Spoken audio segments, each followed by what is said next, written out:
Mirëmbrëma, mirë se keni ardhur në studion 4 të Radio Televizionit Republikë Shqiptare, ku jemi gati të nisim një tjetër episod të Kur xhiroj një film, por përpara se të nisim, si gjithmonë ju kujtoj socialet tona me kanalet zyrtare të RTS-s në YouTube, në Facebook, në Instagram, aty ku do të gjeni materiale të patransmetuara, jo vetëm të Kur xhiroj një film, por edhe të gjithë programeve të Radio Televizionit Shqiptar. Mirë, vim të filmi sot. Është një film i bërë me shumë mundime. Është një film televiziv i televizionit shqiptar, i bërë me shumë dashuri, ka shumë herë të para, ka shumë herë të fundit. Për më tepër, do na tregojnë dy regjisorët, skenaristët, aktorët, kryesor të filmit. Po të thoni ju cili është filmi, Ardit. Sikle.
I gjiruar në një shtrirje gjatë kohore, ky film me një pushim të madh të qëndrueshëm në mes, por me mesazhe të forta sociale, mesazhe të forta njerëzore. Filmi i sotëm është ky.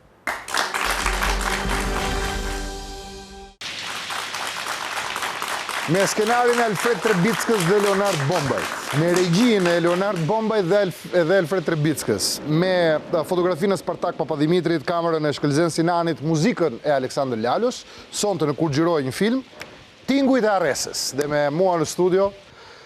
Nga njëra anë kam skenaristin, regjisorin dhe aktorin, zotin Alfred Trebicka, me mbrëma mirë se erdhe, faleminderit që gjete kohën në një periudhë të ngarkuar dhe pranove ftesën, zoti Trebicka. Dhe nga ana tjetër kam po regjisorin, skenaristin dhe aktorin Leonard Bombaj, që nuk është për herë të parë në studio, me mbrëma zoti Bombaj, faleminderit që pranove ftesën. Faleminderit. Ta nis me zotin Trebicka, do më ndjesh për çështje kapitulature, se dihet, kuptohet, unë jam xheloz. Ndërkohë që punoj me skenarin e Tingujt e Arresës, ju ishit në punë, zoti Trebicka, po jo në punën që të gjithë mund të mendojmë që bënit. Ç'punë ishte? Ishte ajo punë që bëjnë zakonisht artistët në gjithë botën. Kamarier. Ku? Unë punoja në një lokal privat, sigurisht, sepse në atë periudhë kinostudioja ose ish kinostudioja ishte pothuajse në mbyllje e sipër. Flasim për vitin 95? 94-95, po. Dhe ironia e fatit ishte se në 94 unë vi nga një specializim që isha bërë për film. Në Danimark? Në Danimark dhe ndërkohë kinostudio ishte në mbyllje e sipër, në rënje e sipër dhe sigurisht që do gjeje një mënyrë për të mbijetuar, për më tepër që në 94 unë dhe u martova, domethënë, dhe kisha dhe familje, kisha dhe përgjegjësi dhe detyrime tjera, domethënë, për të bërë. Dhe në këto kushte punoja, le të themi, 16 orë në ditë, për kushte specifike që kishte lokali, sepse lokali ishte i kunatit tim dhe unë isha si administrator, domethënë, po dhe kamarier, banakier, roje dhe gjithë historitë e tjera. Qartë. Në këto kushte, në këto rrethana, u shfaq Nardi që bëri ofertën për të bashkëpunuar. Nardi s'kishte ikur në Danimark, kishte ndodhur këtu. Zoti Bombaj, si u lidhet me zotin Trebicka? Se kam idenë ju nuk njiheshit para këtij filmi. Jo, njiheshim. Njiheshim, por që në shkollë. Ftesa i është bërë në një diskotek, kam përshtypjen, ka qenë një lokal aty që para ditëve ishte si diskotek, ishte kështu si lokal, por mua me njëherë më tëroj që Eksperienca që kishte pas Fredi në kinema. Pra me këto unë duhet të konfirmoj që unë isha dridhesha nga frika për i film që do bëja. Edhe sa po gjete një djali cili tha unë kam marrë, tha, edhe ashtu si që tha me autoritetin e vetë, se kam të regu në herë, po mu duk si kur kështë bonja 7-8 vjetë film, akademi, thashe pas kam njëri unë e fort. Ndodhi. Dhe e dyta e me njërë është me që ndodhi në takim me Fredin, ishte që Fredi u vizualizua në mendjen time me njërë aktori kryesor i filmit, pra i Verbri, dhe pastaj ajo që u bë më e fort midis nesh ishte pranimi i Fredit drejt kësaj sakrifice, sepse të bësh film është një aventurë e jashtëzakonshme, do thot fusesh në sfidë financat e tua familjare, do të minimumi ngelesh pa punë. Po ti Fredi në gjete që sa kishte filluar punë kamarierë dhe ti tani? Po kjo ishte pra historie, pra, dhe që neve të dy e gjete me njëri tjetrin, dhe kjo është ajo gjë që neve duket se në këtë jetë kaq vjeç sa që mi bërë tani, e ngjagemi njëri tjetrit dhe kjo na ka bërë që ne jemi miq me njëri tjetrin, unë e takoj shumë rrallë, por e dua më fort nga të gjithë. Fredi mund të ketë mua mik, po unë jam edhe fan si Fredi dhe kudo që del Fredi bën në rolet e veta, jam unë i pare që për tas. Nuk je dhe bëj analizën e roleve. Nuk je i vetmi. Jo, pa analizë, po që për të bërtitur nuk je i vetmi. Skenari tani ishte i qartë në kokën tuaj apo ishte i shkruar edhe ju thjesht u mbështetet e Zoti Trebicka për ta revizuar? Po, skenari kisha qenë totalisht i përfunduar. Do të ishte pothuajse i përfunduar. Me Fredin pastaj ne kemi bërë skenarin tekniko-rizorial. Siç thuhet dhe në titra. Pra, skenari tekniko-rizorial ishte një sfidë e llahtarshme. Sot për shembull nuk punohet në atë mënyrë siç na është thënë ne atëherë. Kemi edhe ca foto të skenarit tekniko-rizorial. Na është thënë atëherë, na është thënë në qoftë se ju nuk e shkruani filmin sekond më sekondë, ma men Fredo? Është llahtar, ta dëgjosh sot. Do më dhe ne duhet ta shkruanim filmin si që ishte, çdo sekond, qa ndodhte në filmin duhet ta kishim një skenar, dhe u bëj një libër ka që trashë, unë e kam në shtëpi, atë libër, dhe nuk harroj njerë një çast me Trebickën, kemi qenë ke piramida, Fredo, se tani do kujtojmë dhe gjëna që si maj men njëri tjetrit. Dhe ka qenë ora 2 e mëngjesit, një moment unë i ka vata bleva hamburger diku ke rruga e Durrësit, kthehem, Fredi po rinte këtu ke piramida, ka qenë ca karige jashtë, që ishe i lokal. Dhe maj meni moment që thash Fredo tani është momenti që kamera zbret dhe du të shkruanim dhe këto more, du të shkruanim dhe për shkrimin dhe kamera zbret dhe shkon ke fytyra e këtit të ta them Fredin se si ishte Fredi?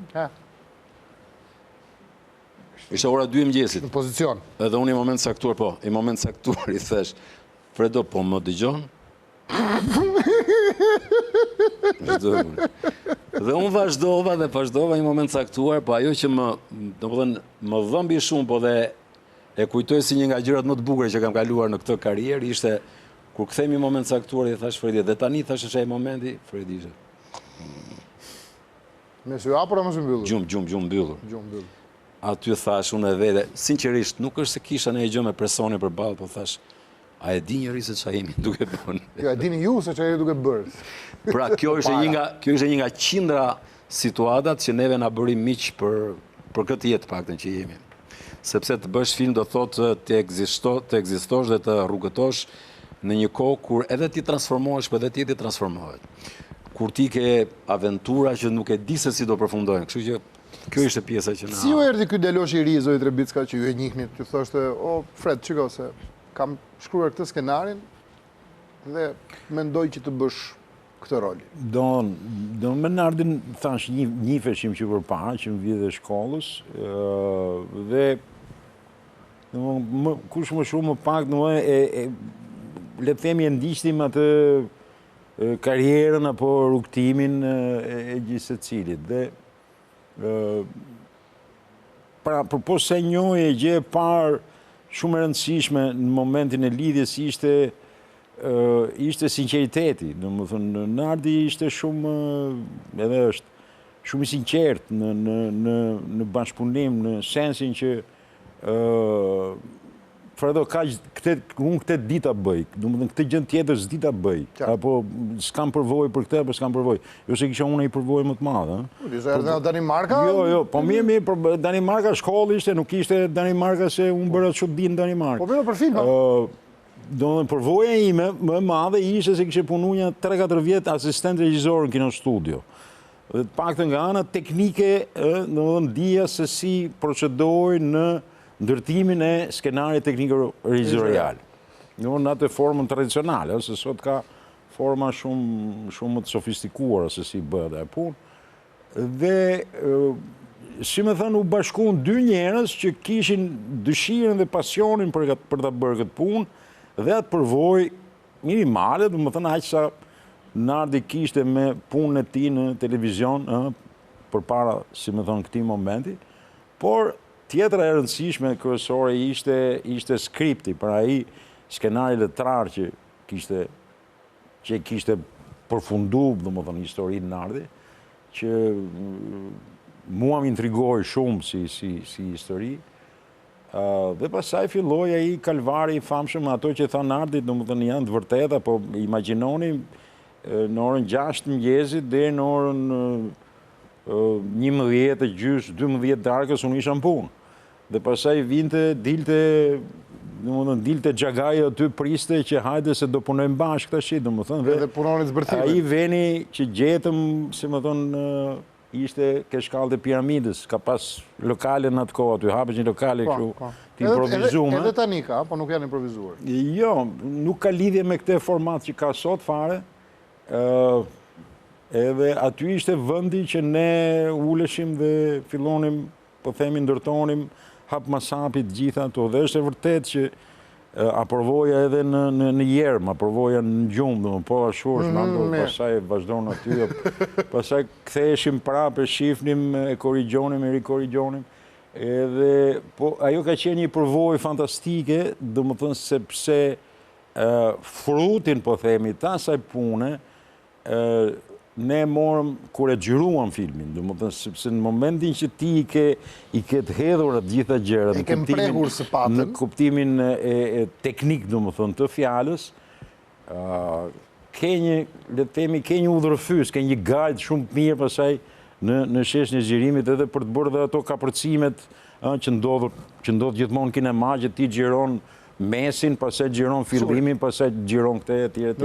Duke pas këtë libër filmi të plot, ishte sakrificë, nuk e di, domethënë, unë nuk ja uroj askujt, domethënë që të punojnë ato kushte që kemi punu ne, madje me Nardin edhe më mbrapa, pasaj thoshim me gjithë kalvarin tjetër që pati filmi, thoshim që më film është kjo që po heqim ne, se sa kjo historia pa i heqë vlerën, si më thënë asaj që... Që t'ja konkludoj gjithë atë që tha Fredi, ky film që shitet sot në ekran, për një qikë është bërë, se për shumë nuk do të bëhesh.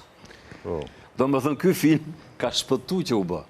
Pse do thoni ju ka shpëtu dhe si u bë dhe si u bë? Të gjitha këto da e tregojnë edhe zoti Bomba, edhe zoti Trebicka, mbas kësaj që kemi tani edhe kthehemi.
Orkestra e ku xhiroi një film me në krye maestro Shptim Saraçin, që sot interpreton pjesë nga kolona zanore e Tingujt e Harresës. Kolonë zanore e fundit e Aleksandr Lalos, po për këtë duhet pyes pas pak zoti Bombaj, se e di që keni një histori në lidhje me kolonën zanore, por përpara kam një pyetje tjetër, që lidhet me një biznes që keni hapur ju të filmi. Ma tregojnë çik mandi atë pjesën.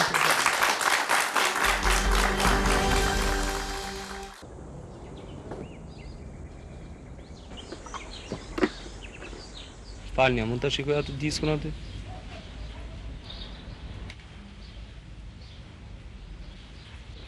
Urdhro? Atë diskun e varur atje. Jo ata, atë tjetri.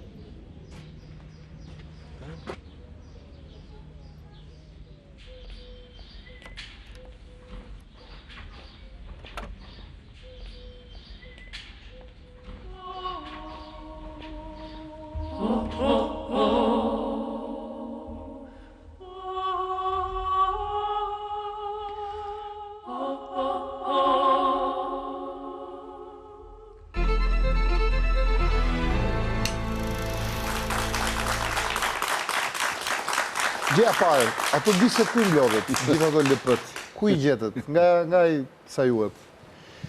Po kemi artu në televizion, tek arkiva e televizionit. Neve na i vodhët? Po.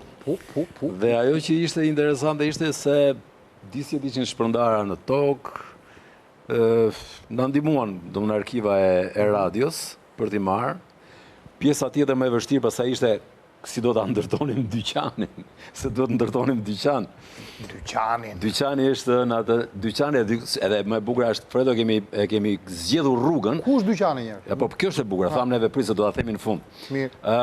Rruga më e pacënuar nga zhvillimi, rruga që është harruar, rruga që nuk ka akoma ndërtime, është e rrugë që thotë, është quhet rruga e Salës.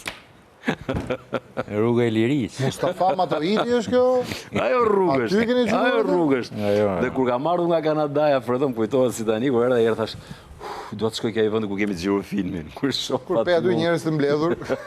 Kishin ndryshuar gjëra. Dikush që E vërteta është kjo që ajo rrugë deri vonë ka qenë e pacënuar nga ndërtimet. Domethënë ai muri që është aty ku është muri i dyqanit, po themi, dyqanit. Ja sa Tezgës.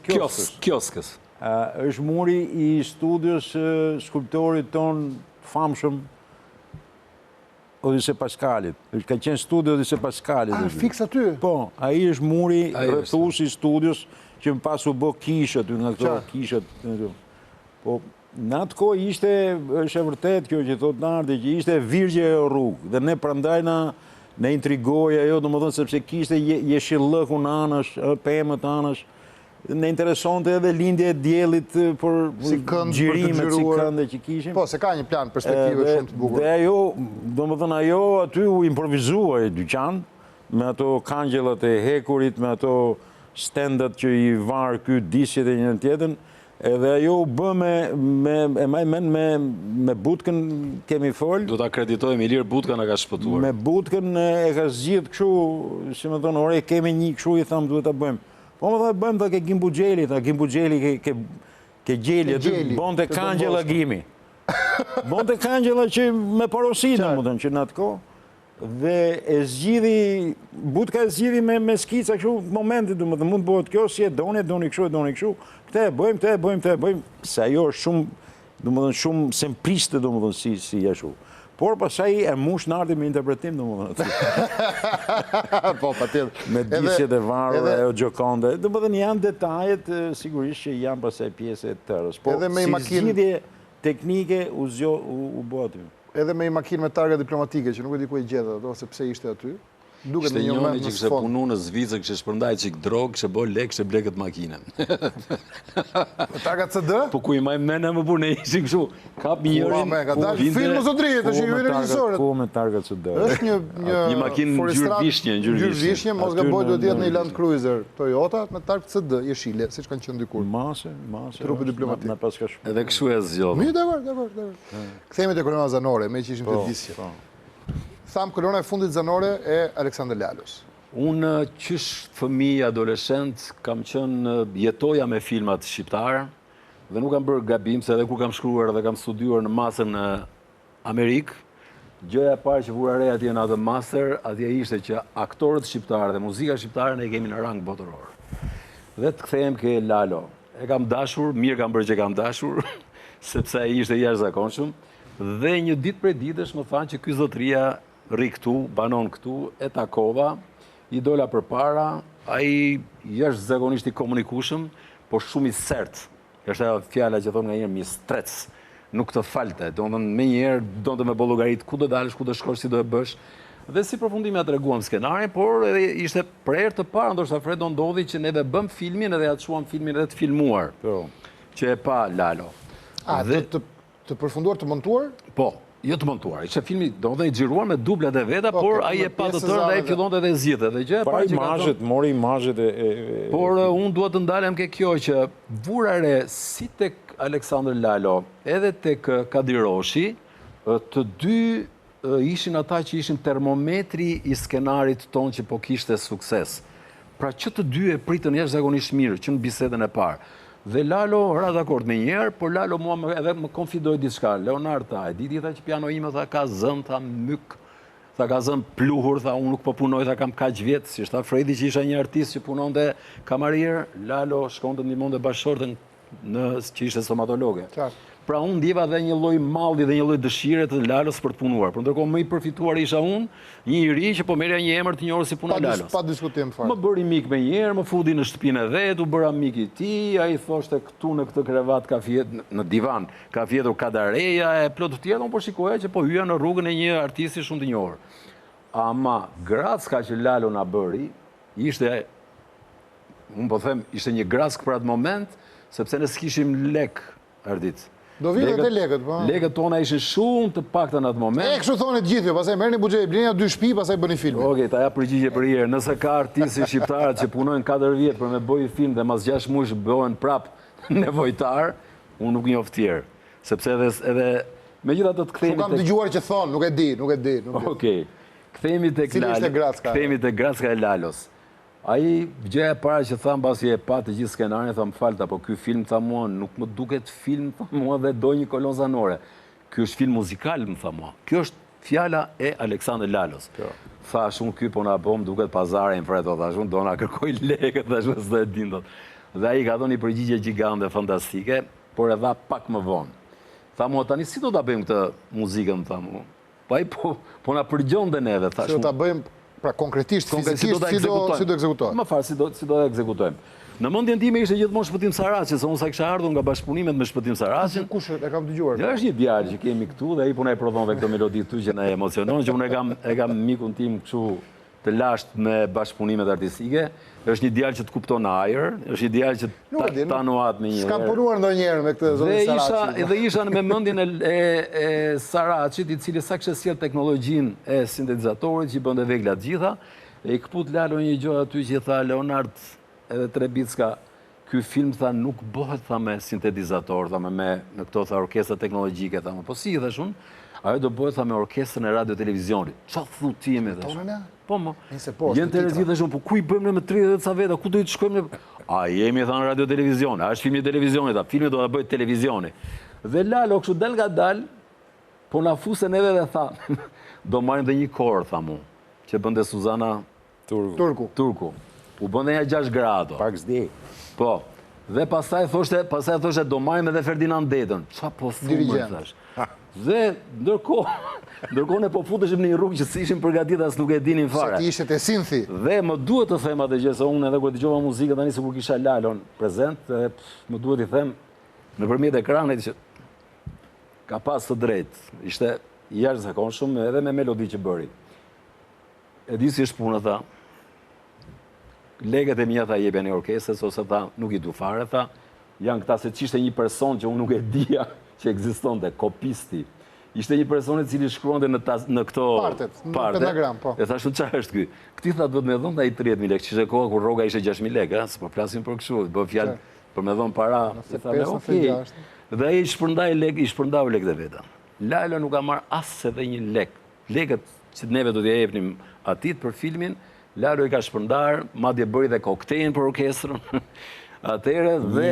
Një batut ma i men, unë falë Nardi, një batut Lalos ma i men, ke kjo puna e sintetizatorit apo orkestrës, tha, që thoni ju më tha, këtu duhet pyll me violina, tha, një pyll me violina, tha, që e sintetizatorit, tha, edhe pastaj episodi me Ferdedën, do më thonë, jashtëzakonshëm. thot Nardi mu, thot, Fredo, thot, do ikisht ta morën shtiqën mjes, në shtëpi.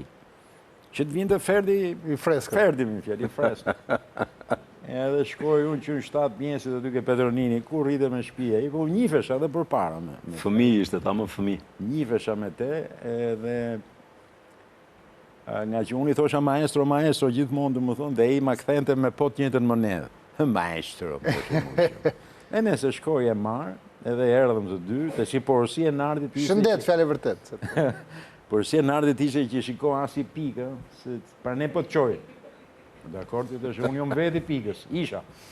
Edhe shkoj e marë, erdhëm të dy, dhe mu këtë Dolce Vita, ka qenë Dolce Vita aty këtë cebi, më tha mu, maestro, da, në një lëngërushi këto në, të vogën, da. Unë ngejnë dhe që Nardi ishte ka karo tjetë, ishte ka radio. Por balë. Por ruante me dylbi, ku do verë Më ta? dojnë që se më se... Një minuti, dhe shumë më futëm ne, i futëm ka 2 longë rushi aty, dollëm, tha këtë, thëmë, që bo më për dhe unë panetë aty? Orej, dhe diti që si punojnë dorë dhe ti, dhe shumë pa longë rushi të gjithë, dhe longë rushi të ishte grapa, se vetëm grapa do të. Ama e qau pasaj kur në futën. Pastaj po. Dhe kur ishte një moment që donte të drejtonte orkestrën, Lalo, edhe korin. Unë aty kam kuptuar për herë të parë çfarë fuqie pas ka dirigenti. Dhe Lalo vazhdonte, e bënte dhe Ferdi ishte shumë afër nesh, tha ja fut kot. S'po di tha se çfarë po bënte, po flet kot. Ndërkohë ti skuptoj, thojë është Jo, thash mi të si gjë, dhe unë po filloj të shikoj tani çfarë bëre, tha, Lalo, a ka mundësi tha largoshit çik dhaj dhe këtej, tha. Hajte, se s'merr vesh nga kjo punë. Lalo, po ishte shumë i sert shu si tipi, tha, po pse çfarë po bëj? E ke bërë muzikën, e ke qartë, tha, po nuk po e bën ashtu siç duhet, tha. Dhe unë pash, më kujtohet Ferdi, kur vajti ngriti duart Ferdi dhe a bëri orkestrës gati, unë aty kuptova me njëherë se qa ndryshimi ndodhte në melodi kur prodhoi nga duart e dirigentit. Qa theksi që jepej, qa muzike që prodhoi, aty pashe ju ktheva Lalo, su i thash unë, ajo që po bëjë ti, s'kishte lidhje fare. Po thaj, po kot nuk është deta kjo, tha. Kështu që këto ishin emocione, kjo ishin shkollë, universitet që bënim ne me Trebickën, që ne po i mësonin, dhe ishte një emocion. Dhe madje duhet jap një fund të bukur kësaj gjëje. Filmi pati fatin që shkojnë në festival botror. Dhe kur kemi shkuar në Kanada dhe shfaqur, atje të gjithë salla, dhe kemi qenë në rrugën dhe sheshin kryesor të Montrealit, gjithë salla shijonte melodin kaq shumë dhe e vumre që pati një sukses të jashtëzakonshëm. Madje dikush edhe na tha, keni përdorur tha orkestër tha simfonike dhe keni pas do keni harxuar shumë. Pas pare shumë. Dhe mu 30.000 lekë kopistit. Po. Mirë, kthehemi te pjesë të filmit. Në idilin e dashurisë që po ngrihet dal nga dal midis këtyre dy të rinjve që duan, ha? Do të një incident i vogël që përfshin edhe një që duhet ishte kaskador, po nuk ishte. Cili është incidenti? Është ky që na tregon Mandi atë që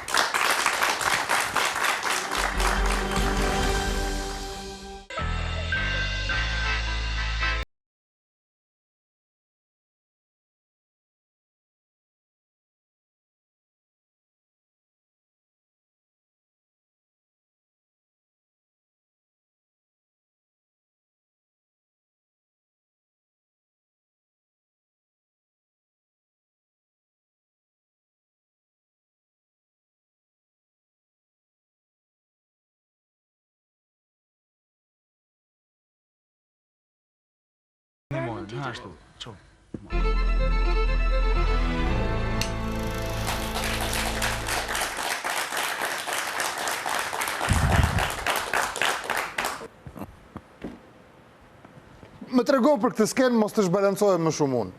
Zoti Trebicka, si u rrezove? Si e zgjodhe pemën? Jo, ma jo, le të themi nga ana teknike ka qenë skena më relativisht më vështirë, në sensin që Unë isha një verbër që në tërsinë e filmit shoqërohesha nga dikush dhe e kisha kollaj. Pra flasim për këto teknikat që përdoren. Kurse ishte një moment që aty s'kisha, si më dhe nuk kisha shoqëros, s'kisha dhe ne kemi bo një 5-6 duble, 7 duble, kemi bo gjatë duble aty ke ajo, sepse nuk po vinte. Jo, po është instikti i njeriut për të mbrojtur, sepse unë do pengohesha këtë trongu dhe do përplasesha si don gleshi aty në tokë. Pavarësisht se ishte rërë aty, po sido që tjetë prap ti ke atë sensin e të mbrojturës. U bë dubli parë, u bëj dyti, u bëj treti, nardi shumë skeptik gjithmonë, dhe më dhe jo si ishte, jo ishte, jo kjo, jo ajo. Na duhesh që të vritej. Se duhesh që të jepe ajo ndjesia që u vëra, edhe i thashme, le, se dhe unë fillova të bëheshe nervos. E thashme, le, nardo, dhe se do a boj. E di unë si do a boj. E di unë si do i bi. Si do i bi. Edhe sinqerisht i kam myllë sytë me gjithë menë. Mylla sytë se thash është më mirë, sepse ndjej që unë e kontrolloja. E vërëzmi që kur e shef, ti e kontrollon objektin ku do përplasësh, dhe më thënë. Dhe mi bën film është filmi të qitë zbulut me film, nuk e... Edhe i thash Fredit, Fred, kjo ishte okej. Ishte shumë mirë, dhe Fred, edhe i tha, në regull, dhe tha, po shive i qik tu. Jo, po i ka mara se trungut këshu, që s'pa fash. I mylla sytë, jo, përplasesha me këmë, nuk përplasesha me kokë, nuk do të bëj atë skenë, do të ndryshojnë skenarë. Si ishe dhe skenarist. Ne aty shojmë që... Jo, po plasim për 2 momente. Jo momenti ke trotuari. Fredi po flet për momentin ke deti. Po deti trotuari, dhe më ble, deti trotuari. Trotuari ishte i qik më i realizueshëm se ishte me teknik. Trotuari është teknikisht e gjitha dhe që Te ite deti do vim pas pak. A i ke deti është original. A i është që... Du më thënë aty ka këtësit trungu për qef. Megjithatë është momenti për të thënë një sekret. Fredi për ta bërë këtë rol, që kur u ble si rol nga mendja, nga trupi i tij, kemi bërë shëtitjen për Tiranë dhe ka ecur me sytë mbyllur. Po është e vërtet, edhe me patina, ka mes dhe me patina me sytë. Se janë patinat pjesë, këto patinat që janë futur, se do pyes pastaj se jam në një pikë tjetër. Se do thoni ju, dakor, ky verbër si u bëj verbër. Shpjegohet historia se si humbi shikimin Zoe Trebicka në këtë episod. Kthehemi dhe kam një pyetje pastaj për aktorin. Ma tregojnë çik mandi atë që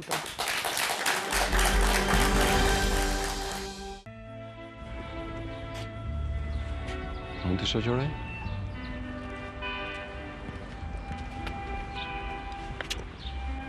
Po unë nuk kam dalë për shëtitje. Kuptoj. Nuk doja të pengoja, vetëm se doja të plotësoja shëtitjen time të vetmuar. A nuk të duket e papërshtatshme kjo mbasdite me shi dhe erë? Pse frynë erë? Ndoshta. E çuditshme, mos valla ju rastësisht gjendeni vetmuar në qytet. Pse? Sepse ju gjithmonë jeni e shoqëruar. Ose më saktë shoqëroni. E kam fjalën pikërisht për atë djalin që... Është vllai im. Ashtu? Si është pas asaj që ndodhi ti? Plagë e lehtë. Vetëm se merdi keq se kur nuk është përplasur në atë mënyrë. Ju e shoqëroni gjithmonë? Që kur ka humbur shikimin, rreth 11 vjet. 11 vjet që shoqëroni për krahë?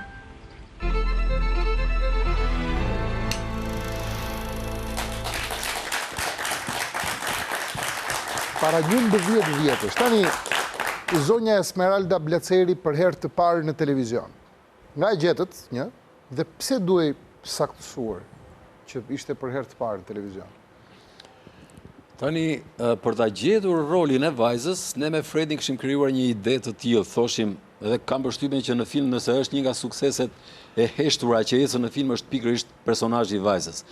Duam një vajzë shumë të bukur, por që të fshihet bukuria e saj nga fillimi dhe të duket një vajzë e cila është harruar dhe është bërë bastun mas jetës së vllajt vet. Pra na duhej një vajzë jo shumë e zbukuruar, jo që nuk e fshet dot. Dhe duhet me thënë sa gjëra tani se unë ne jemi në kohën e Facebookut dhe të gjithë njerëzit kanë nevojë për gjëra kështu thashë theme të shkurtra. Në fakt kishim zgjedhur dikë e cila nuk na erdhi në prova. Kush? Nuk s'mund ta themi dot emrin. E mbaj mend. mbaj mend the harrohen ngjarjet e këqija. E ku diu. Pra ishte njëra që do vinte po erdhi. Jo, e kishim edhe ku erdhi puna që do bënim një provë deve këtu, në një moment caktuar nuk u paraqit, nuk erdhi fare dhe më kur u paraqit pastaj tha kë zgjoni ju tha që në 8 mëngjesit. Mira ka, tani edhe ju zgjoni 8 mëngjesit. Dhe kemi qenë ke hyrja e televizionit, ta mbarojmë shpejt historisë se është e rëndësishme, mbaj mend që unë i thash ti rrofsh. Falenderoj shumë thash me këtë gjë që na thej, thash unë nga ke thash maja thash unë kthej themrat, ik thash unë se ty thash unë me këtë meni që ke di me të morë në përpyje xhirime thash në kurse dalit. Në atë moment kemi thonë Fredit me njëri tjetrin, thamë Fredo duhet të dalim të gjejmë aktoren. Dhe jemi ndarë 2 makina nëpër shkollat e Tiranës dhe kemi mbledhur gati 80 vajza. Po ndërkohë çupat që ishin në Akademinë të Arteve, studentë aty pra ishte një që u zgjodh, por nuk është se funksionoi, pra kjo ishte historia. Okej.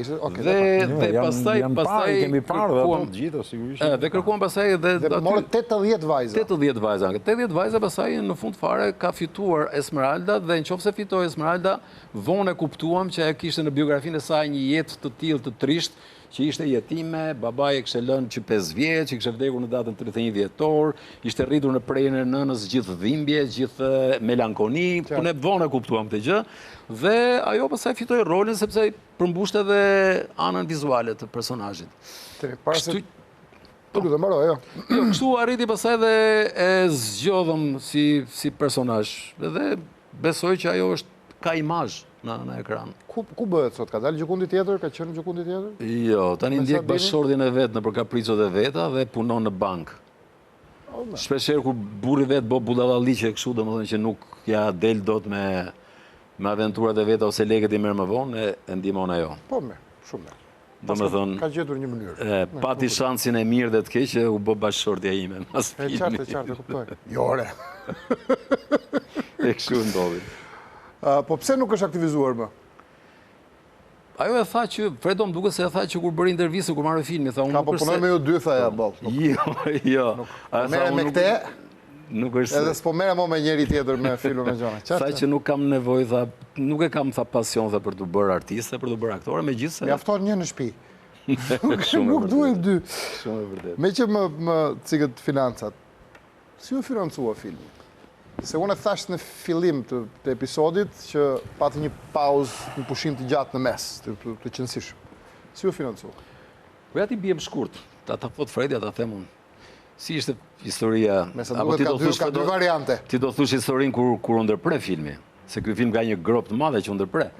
Financat u zgjodhen në një mënyrë të tillë që të bëje film në televizion, duhet i kërkoje lekët televizionit. Kështu ndodh dhe sot, do. Po, pra duhet i kërkoj lekë televizionit. Ndërkohë neve gjetëm sponsor që na ndihmuan, e gjetëm kryesisht në Vlorë dhe ishin ata persona që na siguruan gati gjysmën e buxhetit. Dhe kur ne i tham sa ishte, të kujtohet? Po diku ke 50 shkonte i gjithë filmi atëherë, që sot i bie mund të jetë 200 milionë, po ta inflacioni dhe po. Të tjerë atëherë shumë 50 milionë, ne 25 milionë i gjetëm neve qysh fillim. I gjetët në Vlorë te Kamberi. Te Kamberi. Një film piramidale, që doli më vonë që ishte piramidale, se ju se dinit. Po, dhe ne ishim të gjithë, po më e bukur është se tani t'i japim, t'i themi fundin qysh fillim. Shumë lek që neve na i ruajti ai, ne nuk i morëm më kurrë. Pra ky film ka këtë historinë e vet. Ju ruajti me një rë apo me dy? Do më thënë, a i na i rujti dhe i rujti të gjitha gjërat. A pra, a i mbajti më njanë për ju. A i na i rujti filmin, ato legët dhe ne dolëm të rujt. Po. Pra, u lanë më njanë, po që ishte pagesa juaj, ishte buxheti filmit? Jo, pagesa jonë, buxheti filmit po thuaj se u lëviz. Po pagesa tona. Po gjysma tjetër pastaj? Gjysma tjetër pastaj? Ne kalojmë zoj Trebicka. Jo, për fatin tonë dhe për fatin e filmit shqyqyr që ishin ato. Sepse pa prezencën e tyre nuk d'ishte bë filmi. Dhe vetëm me buxhetin që jepte televizioni, që mbulonte, që ato dihen se që mbulonte. Sigurisht filmi ka një gjeografi shumë, gjeografi lëvizjesh, sepse kjo ishte pikësyonimi nartit edhe i jimi, domethënë që filmi të prekte dhe të themi gjithë gjeografinë e Shqipërisë. Në Bregdetin, Fushën, Malin, çdo gjë. Domethënë që ti ishte pjesë e ides në tërë që ka. Dhe kjo sjell edhe një kosto të Dhe madhe. kjo sigurisht që ka dhe kosto, plus pasaj gjirimet në atë zonë e Zvërnecit, në zonën e Pyllit Sodës andej kishin vështirësitë e veta, sepse gjirimet janë po ta shohësh filmi ka shumë pak interier, domethënë në filmi është eksterier. 2-3 skena janë, jo më shumë se aq, po para se vim me Pylli Sodës. Se kam një gjë për atë, pa kam më vonë. E kam fjalën për gjeografinë që ka filmi dhe gjeografinë e seteve, e vendeve të xhirimit, të cilat kanë kosto. Dhe në këtë sens them që për ne ishte fat që ishin ata në Vlorë dhe që këta u treguan të gatshëm dhe thanë ja u mulojmë ne dhe ja u mbështesim ne, u s'du të futem në detaje. Dhe u mor gjysma. Si më thënë, dhe ne xhiruam, ne bëm filmin domethënë me mbështetjen e tyre. Pastaj kusuret mas historisë së xhirimit të filmit i kisha unë Menardin domethënë, se ne dolëm të rrujt. Si rrujt. Në fakt, ajo që duhet me thënë ishte kjo, një vështirësi që t'ja themi dhe audiencës një gjë që ka sekret me vete ky film ishte kjo. Ne ishim 2 artistë, 5 artistë, 10 artistë, sa u bëm të gjithë së bashku, që ishim kaq idealist, por dhe kaq naiv në atë moshë, se sot nuk do ta bëja kurrë një hap të tillë. Naiv që neve në një televizion që merreshe me mitingje, me lajme, se ishte koha e shndërrimeve të mëdha demokratike atëherë, njerëzit shkonin për të xhiruar mitingje dhe merrshin 100.000 lekë, merrshin një gjë të paktën kur e fitonin. Kurse ne merrim misionin nëpër male, nëpër kodra, nëpër vende ku njerëzit e shkret nuk fitonin asgjë. Dhe ne pa dashjen tonë filluam të krijonim dhe armiqësi. Dhe një moment caktuar, kjo armiqësi krijoi kamp, që do të thotë neve nuk e lejmë që të vazhdojë dhe përfundoi një moment caktuar filmi nuk do bëheshe më. U kthyem në televizion. Kush e bllokoi? E bllokoi Radio Televizioni, drejtori i përgjithshëm. Që ishte në atë kohë? Që ishte Sakajeva. Okej. A mund t'i harroj unë emrat që na kanë sjell halle të mëdha. Jo, besoj që jo, po ha, dhe? Dhe Sakajeva na tha atëherë që do bëjmë një mbledhje, tha, ku do të shikojmë sa është harxuar dhe ky film të mos bëhet më. Po ne nuk e ndanim mendjen, ne nuk e ndanim, ne kishim ndarë mendjen që do bëj. Ne do ta vazhdonim se s'bën dhe na duhesh të bënim një trik të vogël që ta shpëtonim. Aty unë duhet të them që një nga personat që na kanë ndihmuar jashtëzakonisht shumë është Ermal Mulosmani, ka qenë drejtor ekonomik i Radio Televizionit, i televizionit më saktë, i cili po na thoshte se cilat ishin gjasat, se si po ndodhen. Dhe ai na dha pasqyrën e saktë se si ne mund ta zgjidhnim atë gjë. Dhe kjo për mua ishte e mjaftueshme. Dhe drejtori i televizionit ishte çfarë është harxuar, ti kthehet firmës, filmi nuk ekziston më, çdo gjë të shkatërrohet dhe të mbaroj. Dhe neve bëm pikërisht atë, duhet me i thonë sa gjëna që njerëzit i bëjnë, se kujtojnë gjithë se duhet me qenë thjesht i talentuar. Jo, vëlla, jo.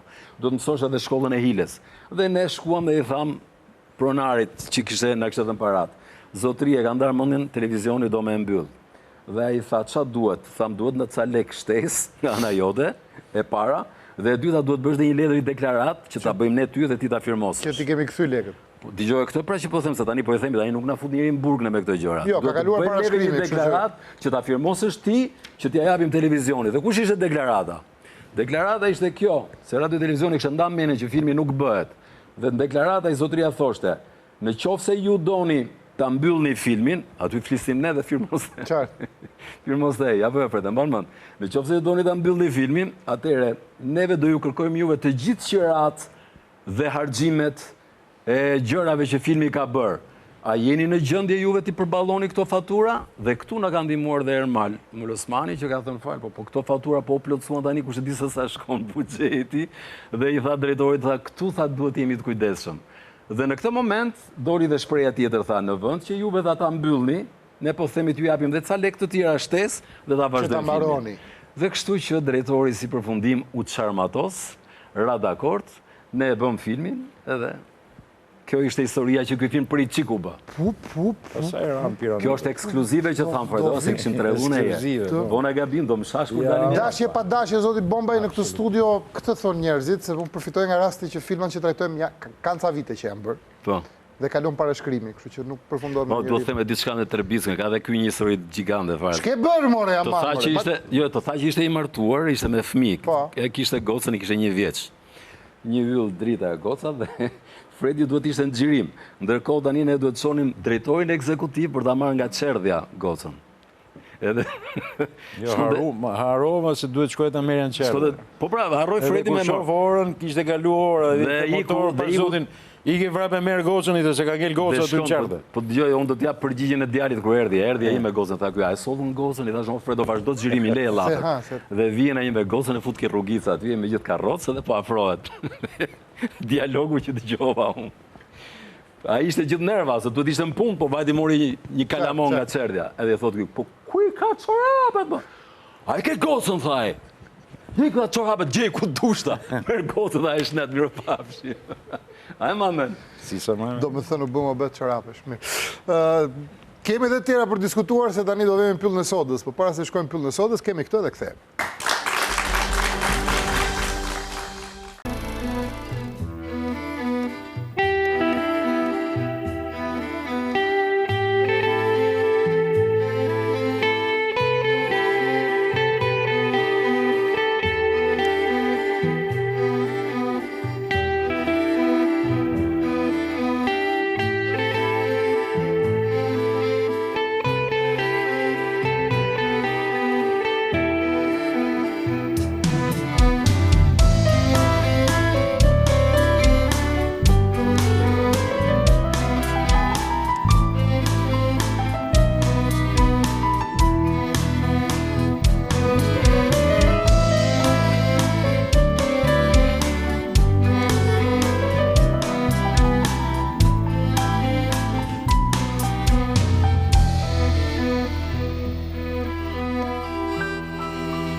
Bas orkestrës kur gjyrojnë filmin tjetër pjesë muzikore koreane zanore të tingujt e Arresës, më thoshte zoti Bombaj ndërkohë që ju dëgjonit orkestrën që kam një kujtim për pianon.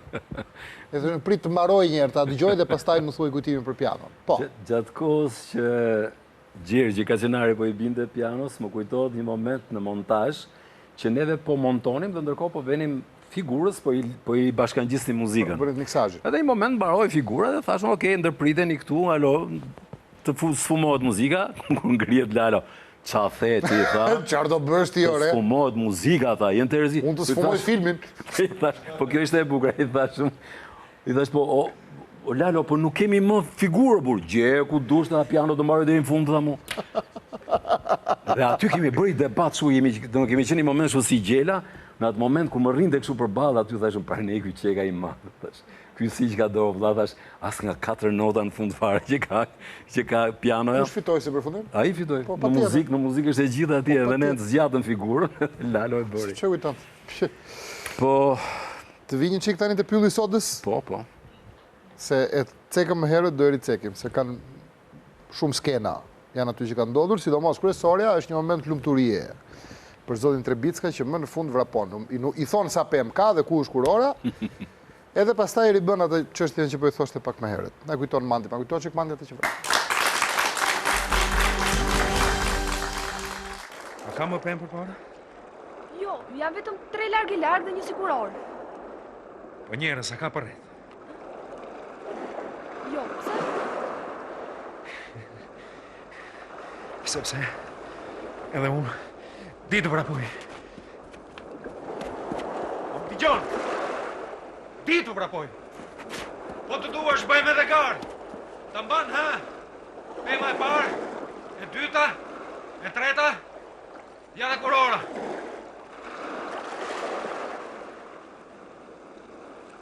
Mos, prit!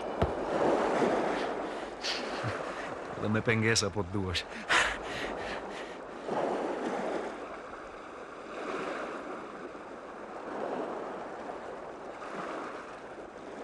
Ke hipur mbi ur! Ktheu, Vllaçko! Tani, ky ishte momenti që po thonim që mbyllë sytë edhe sprint. Me sa duble e bëret? Këtë që mbasi mbyllë sytë. Jo, kur mbyllën sytë me dubël u bë. A ju mbajt? Po. Ishte i kënaqur edhe Nardi, edhe zoti Papadimitri, edhe zoti Sinani që kishte kamerën. Po patjetër, nuk kishte çat kërkonte më, se s'kishte çat boshe. Po ma hajde urrëzove. Vetëm të isha kokën me vetë. Jo më kot përmenda kamerën, se kamerën ndriçim tani në mes të pyllit të sodës, zoti Trebicka. Po. Energjinë elektrike ku e gjetët në 95-ën, 6-ën, ku diun kur u xhiruar 96. 96. Ajo është një vështirësi. Generator apo ç'a? Jo generator, ishte një gabinë elektrike që ishte gati 800-900 metra nga... Gati 1 kilometër larg. Gati 1 kilometër nga seti që do xhironim ne, nga veni ku do xhironim ne. Qartë.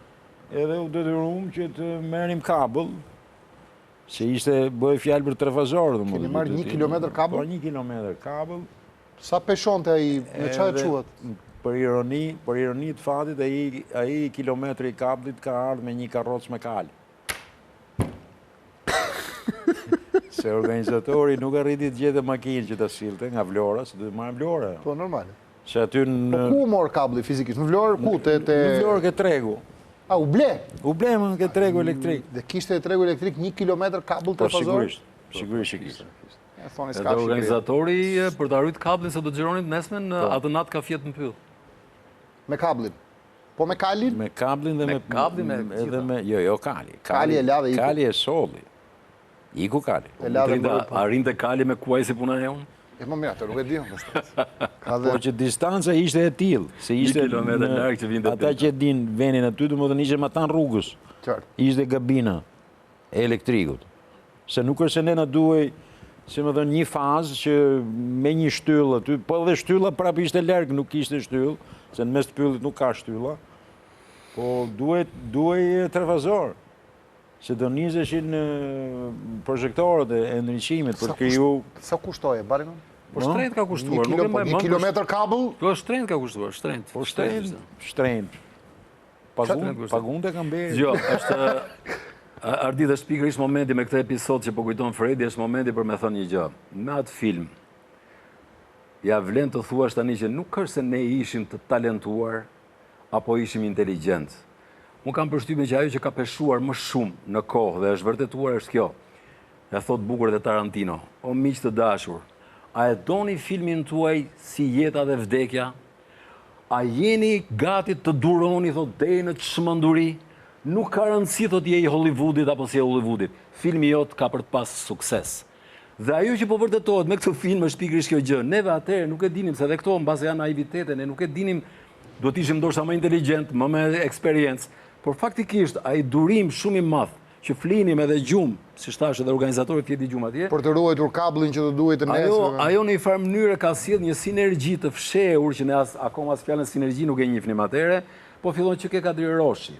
Vazhdon tek Aleksandra Lalo, që thash nuk i dua parat, Roshi tha unë vi pa lek, dhe erdhë shkon ke Spartak Papadimitri, që ai na ka bërë filmin, domethënë, i mrekulli, mënyrën se si e ndriçonte dhe se si sakrifikonte, ne thoshim, okay, kjo që nga dhuratë për ne. Sigurisht, se fotografia e një kineasti. Kështu që konklúzioni është pikërisht kjo gjë. Në qoftë se e do gjën tënde me dashuri dhe ti je gati të durosh deri në çmenduri, ajo gjë ka për ta pas suksesin. Dhe e bukur është që sot e kësaj dite unë po dëgjoj që në televizionin shqiptar 5 vitet e fundit, Fredo, është transmetuar 88 herë. Dhe derisa audienca e pret, kjo tregon që ajo po e bën rrugën e vet në kohën e vet. Kjo është fat dhe është... Dhe prandaj më mbledhur sot këtu, tha. Po, më lejo të kthem një hap pas, zoti Bombaj. Kjo është inteligjenca jote. Jo, më kjo është e juaj, s'e ime fare, unë i shkreti marrë çfarë kemi, them, po, këtë film shumë i bukur ja ta bëjmë. Kthehemi një hap pas të dashuria që më përmendet. Se kuptohet sinergjia të gjitha, apo kam ca pyetje që lidhen me këtë skenën që do shohim tani. Nëse keni fëmijë që ende nuk kanë fjetur, i keqen gjatë gjitë e balkoni? Jo të balkoni, se ftohtë, ikte dhoma tjetër. Ma drego që këmandi atë skenën mes rënojave që është veshur ta.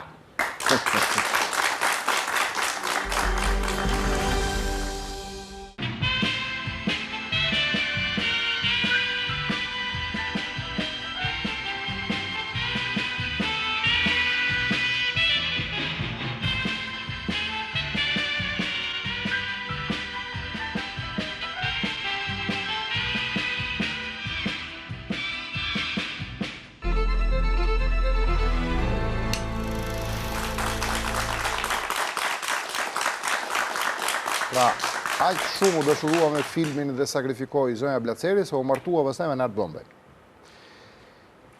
Një aktore e re, vajzë e re, as aktore jo, se më thatë që Po, thishtë, nuk ishte.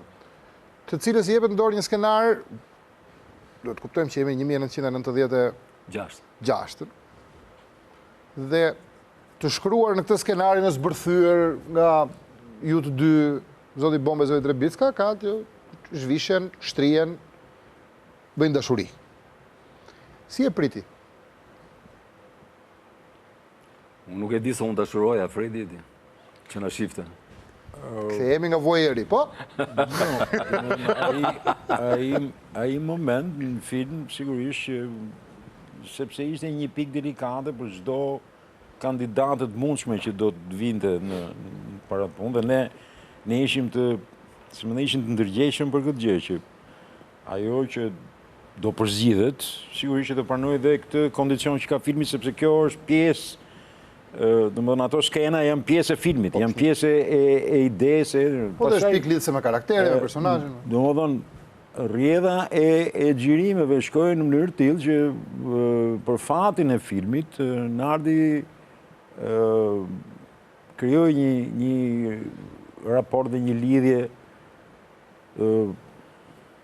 me Aldën që në një sens nena e lehtësonte, pra pjesa e marrëdhënies personale që kishte Nardi me Aldën, nena e lehtësonte. Sikleti tash e kalonte në një anë tjetër sepse në shesh xhirimit ka 1000 palë sy, domethënë. Dhe unë në ato xhirime kam bërë një sakrificë si regjisor që thash unë nuk do jem në shesh xhirimi, do jetë vetëm drejtori fotografisë. Unë do jetë vetëm ai. Se ti the nuk i shoh shokët. Jo, nuk është puna për nuk i shoh shokët. Këto janë, le të themi, teknika apo forma që përdoren gjithë botën. Domethënë kur ka skena hot, është ky pakt, domethënë që skenën e ndjek vetëm ai që ka kamerën në dorë dhe regjizori shkon monitor. Ne nuk kishim monitor në xhirimet e këtij filmi, kështu që ishte Taku edhe Zeni që do xhironin, si më thon, atë episod, qofte edhe për ti dhënë një lloj komoditeti Aldës, si një gocë e re, domethënë që është në këtë skenë, pavarësisht lidhjes që kishte me Nardin, po aty s'ka, domethënë janë delikate, domethënë si skenë. Aq më tepër pastaj edhe me stafet që punojmë ne, domethënë që nesër. Dhe ajo është xhiru në këtë mënyrë. Unë e kam pa këtu në montazh, e kam pa, si më thënë, xhirimin, domethënë më pas. Ku është sheshi i xhirimit, zoti Trebicka? Është në manastirin e Zvërnecit. Në pjesën e mbrapme të Në pjesën e mbrapme. Jo manastiri i madh, është një pjesë e vockël në krahun tjetër. Me ato rënojat. Me rënojat, është një rënoj. Ishte zgjedhur enkas që më herët, apo e gjetët kështu në moment? Është parë që përpara. Domethënë vendet e xhirimit janë piketu që përpara. Zgjodhen dhe megjithëse Fredi u tregoi kujdesshëm që ti largonte të tërë dhe të xhirohesh, në fund fare aty në atë Zvërnec që ishim neve kishte edhe reparte ushtarake. U zbulua një ushtar në majt pemës që na përgjon. Pyetje serioze. Sa dubla bët? Aty s'kishte dubla. Unë di them vetëm këtë gjë, që neve duke të xhiruar, atë është e vërtet kjo që dëgjojmë edhe nëpërmjet shumë aktorëve të tjerë, që në tilla skena nuk është se bëhet love 100%. Qartë. Ne na dhimnin këmbët nga tjegullat që shkelnim, sepse thuashet, sidomos drejtori fotografisë do të dëgjoj të më dilit çik këtu, të më shtyhet çik këtej, dhe është koreografi pak a shumë në një farë mënyre. Por neve e bëm edhe më tepër mbase mund të bëhet një pyetje, pse arritët deri në këtë pikë që edhe vajza u zhvesh, do të patët gjëra të tilla. Sepse deri në atë moment neve shikonim në kinema shqiptare të tilla skena gjithmonë censuroheshin. Se kur puseshin dy rinj, fusnim zogj që Ciceronin apo jo vetëm ajo, mund ka ngelur në mendje në ekran teatri Romeo e Julieta, kur putheshin të dy Romeo dhe Julieta, në mes ditë një shtyllë dhe buzët e tyre nuk arrinin. Mëse duhet të shtyllë ban theatrën në këmbë edhe ti. Kështu që neve prandaj për atë arsye e bëm atë skenë që të ishet sa më afër. E vendoset në atë formë, e kuptoj. Mirë. Vjen lajmi i keq. Në film kjo ndarje poetike pastaj midis dy të rinjve me zërin që vinte nga ishulli i shkretë, i largët. Dhe në këtë moment del një tjetër aktor legjendar i yni, të cilin zoti Bombaj e përmendi. Ma tregon që këmandi pjesën me Kadri Roshi.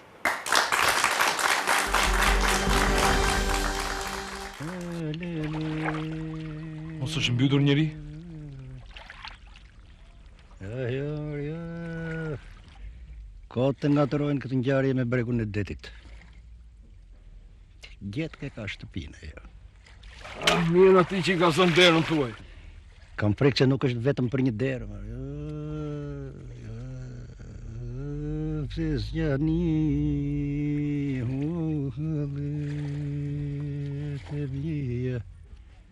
Thonë se zëri i saj u dëgjua deri në qytetin Fqinj. Ishte zë i fort, si magji e vjetër. S'morëm vesh nga kjo qerata botë. Lindim fëmijë të mitur dhe ikim fëmijë pleq.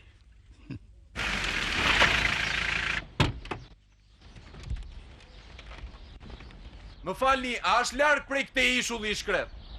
Mos shkoni me makinë. Ka balt, ka lumëndi. As 20 minuta nuk është më kam.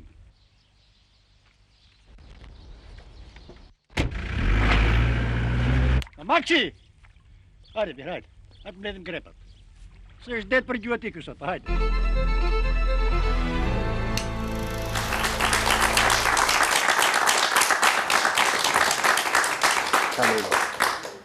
Që edhe pse kemi të cekur në këtë studio sezonin e kaluar kur bëm një episod dedikuar Kadri Roshit, një episod i memoriam, unë prap duhet i kthehem, të kuptohet, fjalët për të nuk mbarojnë, nuk rreshtin kurrë. Si e bindët? Si e bindëm? Do më thënë ishit të dy, zoti Trebicka, që shkuat folet me zotin Roshi, apo ishte vetëm zoti Bombaj? Ke shtëpia ti? Bashkë ishim? Bashkë. Po bashkë kemi qenë me Fredin.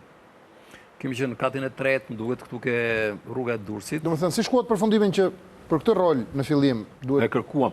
Ne thonim qysh fillim fare, që në këtë film na duhet aktori më i madh që kemi në Shqipëri dhe Kadri Roshi është një nga ata personazhe që plakun, peshkatar, e qanë, e bën shumë bukur. Problemi ishte a do bindej, a do ishte dakord Kadriu. Dhe këtu po pra fillon ajo lobimi. Në fillim fare gjetën personi që na çonte deri ke shtëpia e Kadriut. Pastaj që na priste Kadriu dhe më duhet të them, mos të hiqemi si ku kemi qenë kështu shejtanër e kemi bërë ne gjë të madhe, por fuqia e historisë e bëri Kadriun që kur ne po e rrëfenim me atë pasionin ton, aty të mbushën syt me lot. Mbushën syt me lot dhe unë ta vi në këtë film të a priori, kam vetëm një kërkesë, ju lutem, tha mos më lodhni në ditë shumë xhirimi. Qartë. Edhe ne i tham do kemi vetëm 2 ditë. E tha absolutisht do të vi me kënaqësi më të madhe. Për 2 ditë nuk ka problem. Po, për 2 ditë edhe... Jo, ai akceptoi shumë shpejt edhe, le të themi edhe arsyen se pse ne donim atë, sepse në një sens, po themi angazhimi, nuk është se ai ishte një rol që Po, që ka nevojë për aktorin e madh.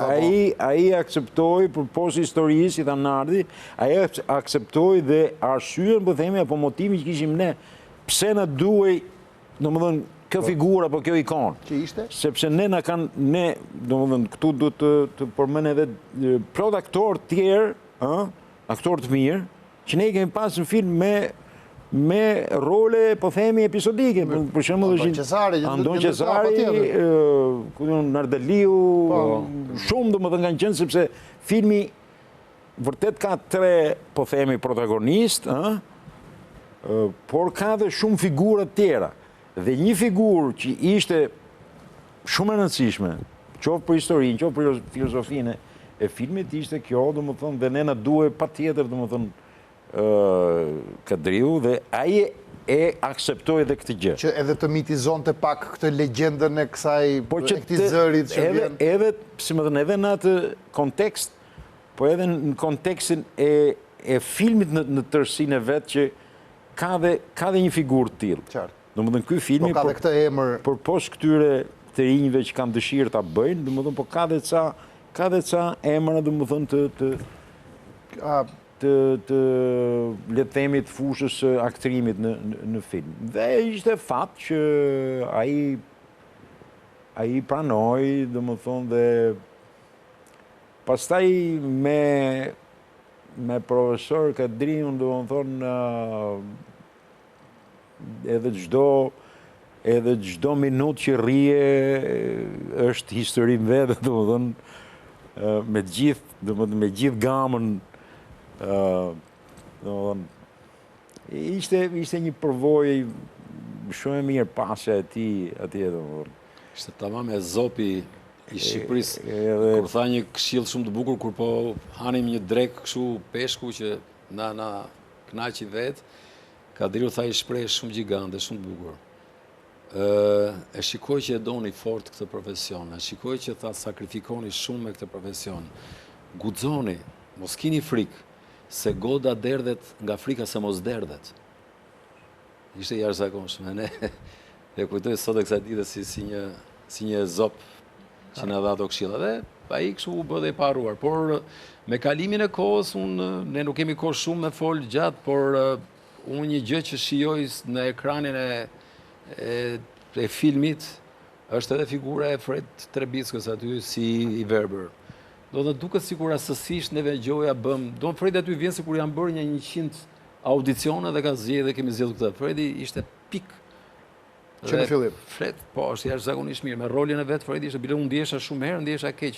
Edhe unë madje nëse mban mend në dialogjet e para, unë nuk doja të luaja Fredi rolin, por që thoshim dëgjoj, jemi bashk, duhet vuajmë bashk, ta mbarojmë gjithë bashk. Por roli që ka luajtur Fredi e ka qarë. Që ka një vërtetësi të epërme, duke pasur mbi të gjitha vetëm për imazhin që ka Fredi aty. Le ta lejmë interpretimin me Jan, i kemi borxh fare. Faturën, kuponin tatimore dhe zgjidhen. Nuk kam parë gjë deri tash. Asu, më kështu thonë, më gënjeno, kështu janë të artistët sot, kështu janë. Zoti Trebicka, skena e televizionit me speakeren, që ku janë xhiruar? Këtu. Këtu, po. Në cilën studio e mbani mend? Tek studio kryesore. Te Njëshi. Te Njëshi. Te kryesorja. Te Njëshi, po. Aty është xhiruar. Vite përpara teknologjia, shikoni sot ç'bëhet. Aty është. Skena më e vështirë për të realizuar, cila ka qenë? Shoa jeni të dy në një mendje. Trenin. Sigurisht që ato janë skenat vështira se janë duhet ishte treni lëvizje, kamera nga njëra anë, nardi me alde nga ana tjetër edhe ajo shkëputje. Si moment që shkëputen vagonat, djali është një krah, vajza një krah. Por të merri më i madh është një gjë tjetër aty që e kemi vuajtur, për shembull nuk është vështirësia vetëm nga ana teknike. Ndonjëherë është vështirësia fizike që ti pa dashje po shkon drejt vdekjes dhe ti nuk e di. Për shembull, aty po lëshohesh tym që digjesh vet, piroteknik. Dhe ndërkohë tymi futesh brenda në vagon. Vagoni ishte i mbyllur me gjitha dritaret. Dhe ndërkohë unë duke vrapuar, do të thënë e humbëm vajzën, u nda vagoni nga vagoni dhe unë ja futa vrapit duke ecur brenda në vagon. Edhe mund ta sfiksohesh lehtë fare. Jo, po vajza u asfiksova, vajza deri nga 3 çereku i vagonit dhe ndërkohë shikoja s'po merra do të më frymë. Aty u ktheva, s'kisha unë aty as grup xhirimi, as njeri as nga këta. Dhe mbaj mend që u ktheva me vrap dhe tani sa herë që dëgjoj kur shumë njerëz në për flak vdesin më shumë nga asfiksia se pastaj digjen. Atë moment e kam kuptuar domethënë. Po, dhe kur kam dalë jashtë që mora frymë, domethënë di që kam ecur shumë momente pa... Kjo ka qenë momenti i vështirë, ishte i vështirë edhe për arsyen tjetër që nëse mban mend Fred, në mbi vagona ne duhet të fusim të gjithë efektet e natyrës që ta bënin sa më të gjallë. Për shembull futëm zjarrin, futëm tymin, pastaj futëm shiun, po shiu nuk ishte shi për e vërtetit, drejtje e mori ishte shi zjarr fikse. Zbinte shi edhe Dhe ditë. kur binte shiu zjarr fikse, zardit, kokra e shiut, E di se kam binte mbi xhiruar. suban, dhe ato vagonat e shkret ishin kaq të vjetër sa që ngjiteshin në fytyrat tona binin copa vagone, copa kështu, boje. Kështu që këto ka qenë skenat e vështira, apo jo Fred? Kjo është. Apo kemi pas skenë tjetër? Edhe skenat që ke pas ke deti kur lushit me ata çunat aty, domethënë. Që ishte brenda në ujë që bënin lojën. U zbardh ky moment aty, se fugok ne, që improvizohet ajo loja me çunat. Është një moment që luajnë në det, Po. të dy, po faktikisht duhet mbash një mëkat me vete edhe ti tani. Ti themi ca gjona tani. Mandi kokoshkat se filloi. Plasi në fund, plasi. Po të them, po dëgjoj se tha, u zbardh ky tha. Po pse nuk u zbardh? Ti fusin fare njëri tjetrit. Opa. Tani, Jo mu se thash se... shi dhe bukur se ma men. Ne hongërmi drek për para se me shkun të gjiri. Dhe ti e elmove. Po pra. Thuaj, është kështu apo jo e pandehur? Dhe në drek, ky e tha për Ferdetën, që e mori Ferdetën edhe e solli me i qik lëngrushi. Grapa, po. Po pra. Edhe aty ke dreka ne, do në ky filloj kështu me i qik verë, po unë nuk kam qënë dhe si jam akoma drejqe e mori, nuk u bëra dot që të pi. Dhe filloj pim nga një qik, piva dhe unë, po ato që hanem ishin gjëra kështu bia, a mund të flej vera mirë në një stomak me domate, me speca. A ju pinit verë me domate, speca, kastravece dhe në qik duhet pesh kështu ishte, nuk e di. Dhe me ato ushqim, unë kam shkuar për të xhiruar. Mua më ishte turbulluar komplet stomaku. S'ka faj, zoti Trebicka s'mban alkolin ti o zoti bom edhe ne, për kokë të shlereve që këto e akuza... Pra të dashur telespektator, unë bëra një budallik të papam për të dalë vetë fajtor. Këtu pas kemi 2 pianesa... Po nuk ka lidhje fare! Që ka fajtori, do më thënë që... Jo, ne s'kemi pianes, ne jemi njerëz që kemi raporte normale me pijen. Ne mbajmë vlla. Shlidhe ka. Ti s'ke pini njerë? Artistë të shu që jo, unë jo. U hapë shigja verës u deva, qa faj kemi ne, apo jo, zoti Trebicka? Pa se më s'kisha me gjirua dite. Kjo regullisht, po. Po, si shte nuk gjiron dhe, Kjo kishte atëre, nuk është fare kryqi ti. Tingujt e Arresës u shfaq se jemi në fund, vërtet, aq kohë kemi, u shfaq në... Tingujt e Arresës u shfaq në 1 janar 1997 për herë të parë në televizion, 1 janar. Auguri mirë për vitin. Po. Se suportoj ekonomikisht në film piramidale dhe pjesa tjetër është histori. Megjithatë, premiera është bërë përpara tek piramida. Si ishte premiera? Çfarë ju kujtohet? Çfarë u tha, çfarë u bë, kur u vëshullye? Patën kështu, te skena seksit. Jo, premiera ka qenë shumë... ka qenë pa tapet kuq. Nuk ka pas tapet kuq. Kishit lek ju? Po me vëmendje artistike, kishte Po regjisor. sigurisht që kishte vëmendje, domethënë ka qenë ke këto sandet e piramidës poshtë. Ka qenë një san. Okej, kuptoj. Atje ku është bërë portokallia për herë të parë. Po, ka ato ambiente Tek sallat e piramidës ka poshtë. qenë një sallë aty. Shumë mirë nga shku. Piro Milkanin mbaj mendur, Fredo, që na tha si filmi parë, tha, duket si kur keni bërë disa të tjerë, tha, që keni arritur ke kjo. Ky është kompliment shumë i madh. Dhe komplimenti që bëri tek historia, kujtova se historia do mbaronte, tha, po kur pashta që u kthye në një legjend dhe që humbi dhe erdhi ky zëri, tha, që vinte kjo Jehona, tha, aty filmi, tha, mori një vlerë shumë madhe. Këtë e mbaj mend si një kompliment që na ka thënë. Por rruga më e bukur që kemi bërë me Fredi, pastaj neve kemi emigruar të dy me Fred Trebickën, me filmin patëm fatin e madh që shkuam në festival botëror Në Kanada. Fatmir Koçin duhet ta kreditojmë që na dha i cop letër dhe neve e ndoqëm siç ishim mësuar duke ndjekur gjërat në film, ndoqëm dhe festivalin, ishte koha 97-s ku studia na bëri namin, ne s'kishim lek me Banan tash vetëm studio. Po Kamberi, po Vefa, po të gjithë pra. Ne s'kishim lek me hongër fara, se s'kishim lekët e lekët tona nuk i morëm si morëm. Dhe ishte momenti që ne kemi shkuar në festivalin botëror në Montreal, në Kanada, aty pasaj kemi bashkjetuar, do të thënë unë isha me Nusen, Fredi ishte vetëm, familjen e kishte lënë këtej, dhe aty kemi jetuar edhe atë emigracionin e artistëve, domethënë të cilët unë nuk e di, unë mund të them një gjë, dhimbja e emigracionit atëherë e kuptova, sa po shkelëm se ishim akoma me... A mund të shkosh të bësh një film të shkosh në festival, të kesh të marrësh kënaqësi dhe mos kthehesh më në vendin tënd, kjo ishte dhimbje shumë e madhe. Madje unë aty kam thënë një herë Fredit. Të vinje. I kam thënë Fredit një moment thash, Fredo, emigracioni që e ka më e hidhur se sa lufta me partizanët. Se partizanët vriteshin një herë, i bëheshe lapidari, kurse ne vdisnin çik e çik për ditë, s'na kujtote njëri. Edhe pik lapidari s'kishte. Çfarë presim tani nga ju, zoti Trebicka? Se ju theatros nuk i ndani. Po, sigurisht më tjetër. Unë sapo kam fillu një projekt edhe kombëtar, si aktor, me regjinë Albert Mingës. Është një vepër 12 burrat e zëmëruar. Është një vepër amerikane shumë e mirë. Është në skenarët e 100, domethënë 100 vjetëve. Po ju them vetëm një gjë që mos ta lodh më te zoni Trebicka, shkoni shiheni se i bindur që filmin do e keni kapur diku. Është film shumë i bukur, 12 Angry Men. Një juri, ças bëhet, po nuk po të ha më kohë për këtë. Domethënë ky është projekti që Po për sa i përket sinemas, në sinema në fakt kam disa propozime. Është një propozim është një bised. Që është një projekt që po e pres me shumë kërshëri, domethënë që do ta bëj Nardi. Një projekt që ka Nardi për të bërë një film artistik. Do bashkoheni prave? Patjetër. Jo, ne bashkë kemi qenë, Jo, po them në sinema, nuk po them në sinema, pastaj është njerëz dhe fate treshi, e ca tjera domethënë që 4, 5. Se të shijën këto. Zoti Bombaj, ç'është ky projekt në sinema? Po e filloj nga fundi. Fredi në filmin që po luftojmë për ta bërë tani është edhe ambasadori i filmit, se tani jemi në kohë të tjera ku ka ca njerëz, personalitete të cilët e mbrojnë dhe e promovojnë filmin përpara se të fillojë. Kështu që është Fredi, janë shumë personalitete të tjerë, duke futur Ndrenikën e të tjerë që kanë promovuar filmin.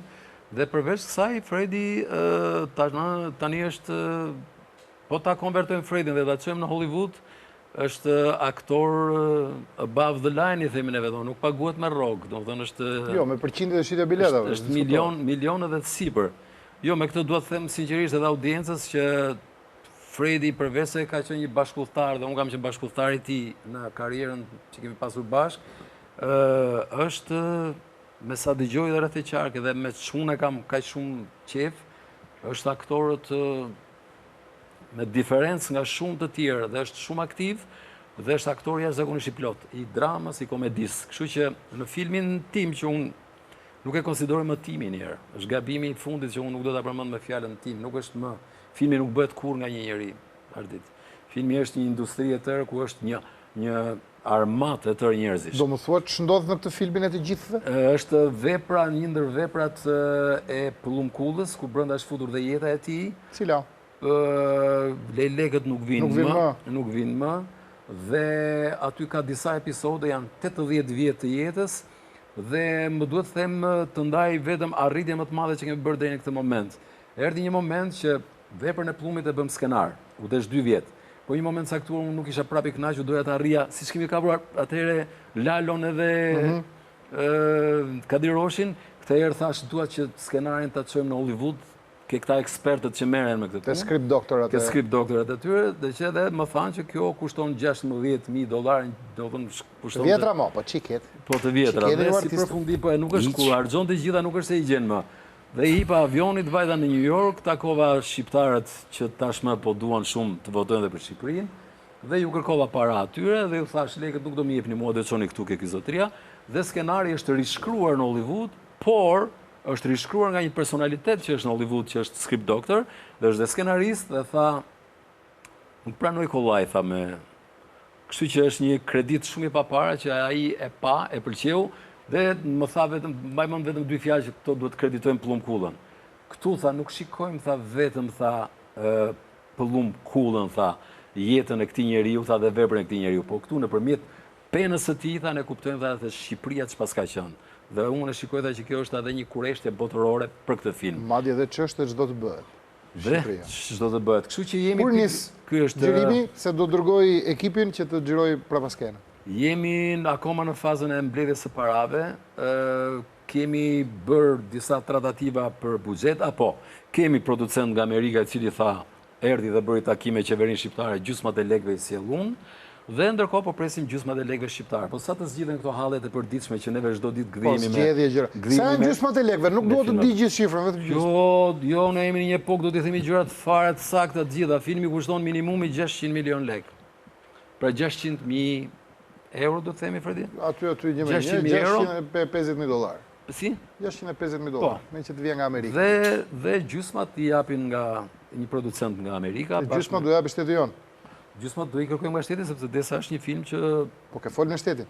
Po kemi folë. Të ka thënë që t'ja punë? Po, shteti ka thënë... Shteti e mban fjalë. Shteti ka... Pa, kjo është, në pikërisht në këtë moment, po përpiqemi ta kapim shtetin të pirë. Shteti e mban fjalë. Po me më, është prishur i lokali, që të qik lëngrushi.